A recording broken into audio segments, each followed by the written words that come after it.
చాలా బాగుందన్నారు. It will be a pat on the shoulder. మాకు ఒక ఆఫీసర్ ఉండేవారు, ఆయన అంటుండేవారు, I'm not going to just compliment a man who always wants to follow the rules. ఎప్పుడు రూల్ రూల్ రూల్ రూల్ అని చెప్పి నేను ఏం చేస్తానండి, ఇలా చేద్దాం అనుకున్నానండి కానీ రూల్స్ పర్మిట్ చేయవండి అని మాట్లాడకయా. నిజంగా నువ్వు చాలా గొప్ప పని చేయాల్సి వస్తే break the rule and justify it. I'm here to ratify, why do you worry అని అడిగేవాడు. అది ఆఫీసర్ అంటే, అది కలేజా అంటే. రూల్ అడ్డొచ్చిందని మంచి చేయకుండా ఎంతకాలం తప్పుకుంటావు? రూల్ బ్రేక్ చేసి నువ్వు ఏం చేద్దాం అనుకుంటున్నావు వచ్చేయి. నిజంగా త్రికరణ శుద్ధిగా అది మంచి అని నువ్వు చెప్పగలిగితే రాయి ఫైల్ మీద, నేనున్నాను రాటిఫై చేయడానికి, నేను దాన్ని ఆమోదిస్తాననేవాడు. మీరు మీ కింద పని చేసే వాళ్ళకి అట్లాంటి ఇన్స్పిరేషన్ ఇవ్వగలిగిన ఆఫీసర్స్గా తయారు కండి. మీరు నమ్మిన సిద్ధాంతానికి ధైర్యంగా నిలబడగలిగిన వాళ్ళు కండి. మీరు ఎప్పుడైనా జీవితంలో ఒక గిల్ట్ మీ వల్ల జరిగితే, ఒక పొరపాటు జరిగితే మృత్పిండాలు కాకండి, బంతులు కండి. అబ్దుల్ కలాం గారి కెరీర్ ఎక్కడండి ప్రారంభం? మీ అందరూ వింగ్స్ ఆఫ్ ఫైర్ చదివి ఉంటారు. ఆయన కోరుకున్న ఉద్యోగం ఒకటి, ఆయనకు వచ్చిన ఉద్యోగం ఒకటి. అట్టర్ ఫ్రస్ట్రేషన్తో ఆయన ఋషికేశ్లో ఒక స్వామీజీ ఆశ్రమానికి వెళ్ళి కూర్చున్నారు.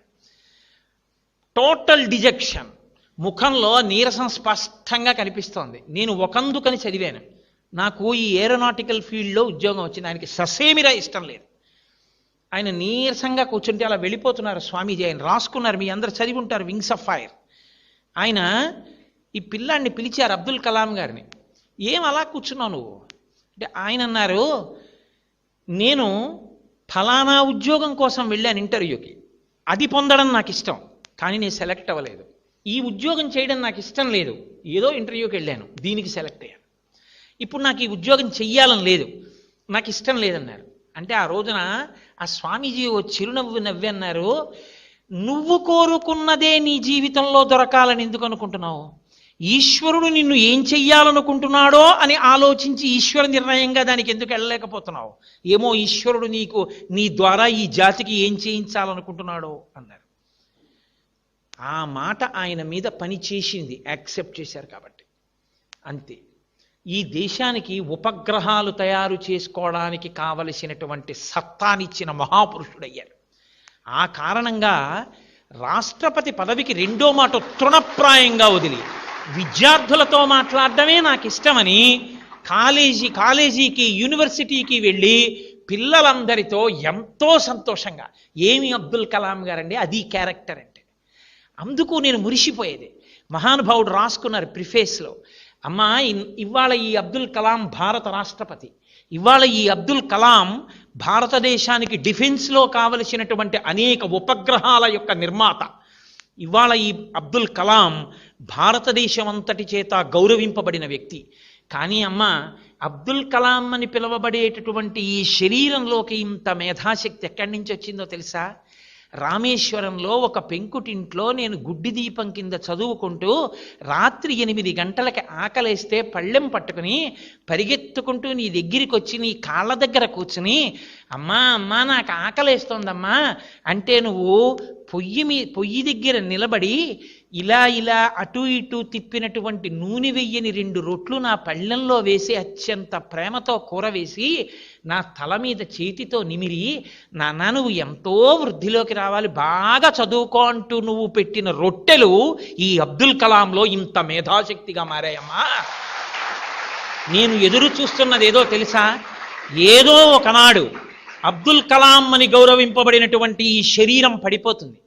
ఒకనాడు నీకు నమస్కరించాను, అమ్మా ఇవాళ ఈ గౌరవాలు అందుకున్న నీకు నమస్కరిద్దామంటే నీ శరీరం నాకు అందుబాటులో లేదు. అమ్మా ఈ శరీరం అంటూ పడిపోగానే నేను చేసే మొదటి పని, నువ్వు ఏ శరీరంతో ఏ లోకానికి వెళ్ళగలిగావో ఆ లోకానికి ఆ శరీరంతో వచ్చి ఈ పృథ్వీ మీద ఇంత గౌరవానికి కారణమైన ఆశీర్వచనం చేసిన నీ పాదాలకి నా తల తాటించి నమస్కరిస్తానమ్మా అని రాసుకున్నారు. అది కొడుకంటే. ఇలాంటి కొడుకుతనం లేనివాడు ఎంత గొప్పవాడైతే ఎవడకు కావాలండి? కట్టుకున్న సతిని నట్టేటిలో ముంచి కన్నవారి నోట గడ్డ కొట్టి సభలకెక్కువాడు చచ్చు పెద్దమ్మరా లలిత సుగుణదాల తెనుగుబాల.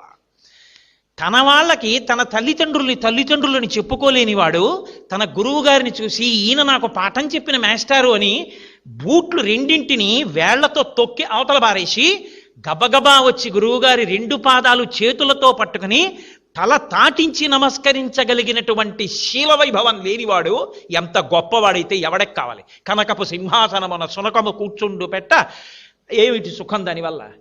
మీరు ఎదగడం కాదు, మిమ్మల్ని సెట్టింగ్ ఎగ్జాంపుల్గా మీ వెనక వాళ్ళు తీసుకోవాలి.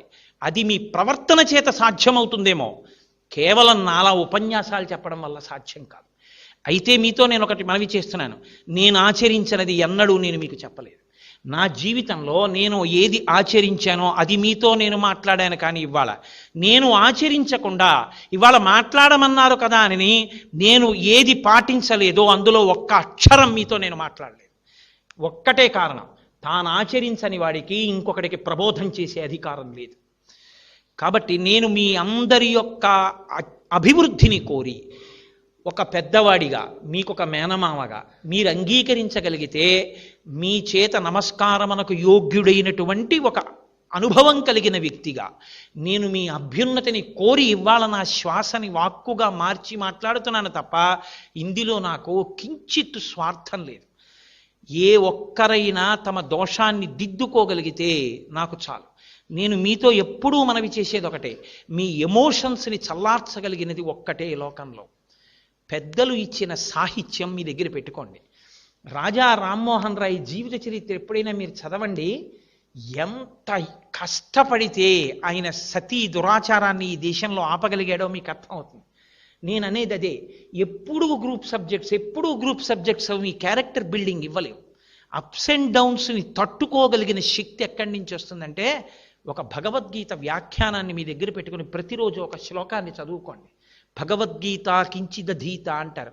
శంకరాచార్య స్వామి వారి వాంగ్మయాన్ని మీ దగ్గర పెట్టుకుని చదువుకోండి. ఒక వివేక చూడామణి ఒక పుస్తకం పెట్టుకుని దగ్గర పెట్టుకోండి. చంద్రశేఖరేంద్ర సరస్వతి స్వామి వారు చేసిన అనుగ్రహ భాషణాలు, స్టూడెంట్స్ని ఉద్దేశించి ఆయన చేసిన ప్రసంగాలు దాదాపు 200 భాషలలోకి ప్రపంచవ్యాప్తంగా తర్జుమా అయి వాళ్ళ ప్రపంచవ్యాప్తంగా చదువుకుంటున్నారు విద్యార్థులు. ఆ ప్రసంగ పాఠాలని మీరు చక్కగా మీ అందుబాటులోకి తెచ్చుకుని ప్రతిరోజు 2 పేజీలు ఉంటుంది. మీరు నిద్రపోయే ముందు ఒక్కసారి ఒక ఆర్టికల్ ఆయన చెప్పింది చదవండి. మీరు ఒక్క ఆర్టికల్ ఆయన చెప్పింది చదివితే మీ మీద అది ఎంత ప్రభావం చూపిస్తుందో మీరు జ్ఞాపకం పెట్టుకోండి. మీరు ఎక్కడికి వెళ్ళినా మీ బ్యాగ్లో మేక్ ఇట్ ఏ హ్యాబిట్, తప్పకుండా మీకు అభ్యున్నతిని కల్పించగలిగినటువంటి రైటర్స్ యొక్క పుస్తకాల్ని మీరు మీ బ్యాగ్లో పెట్టుకోవడం అలవాటు చేసుకోండి. నేను అత్యంత ఇష్టపడేది ఏమిటంటే, మీరు మీ మామయ్య వచ్చినప్పుడో, మీ అత్తయ్య వచ్చినప్పుడో, మీ అన్నయ్య వచ్చినప్పుడో, మీరు నాన్నగారితో వెళ్ళినప్పుడో, మీరు నాన్నగారు నాకు ఆ పుస్తకం చదవాలనుంది అని ఒక మంచి పుస్తకాన్ని సెలెక్ట్ చేసుకోండి. మన దరిద్రం ఏమిటంటే, ఇవాళ ప్రింటింగ్ ప్రెస్ టెక్నాలజీ వచ్చేయడం వల్ల ప్రతివాడు రచయిత. ఎంత సాహిత్యమో వస్తోంది. ఎవరి పుస్తకాలు పడితే వాళ్ళ పుస్తకాలు చదవకండి. సెలెక్టెడ్గానే బుక్స్ని చదవండి. అది మీ బుర్ర పాడు చేయకుండా ఉంటుంది. వివేకానంద స్వామి చేసినటువంటి ఉపన్యాసాలు చదవండి. మీలో ఎంత గాంభీర్యం, ఎంత ధైర్యం వస్తుందో.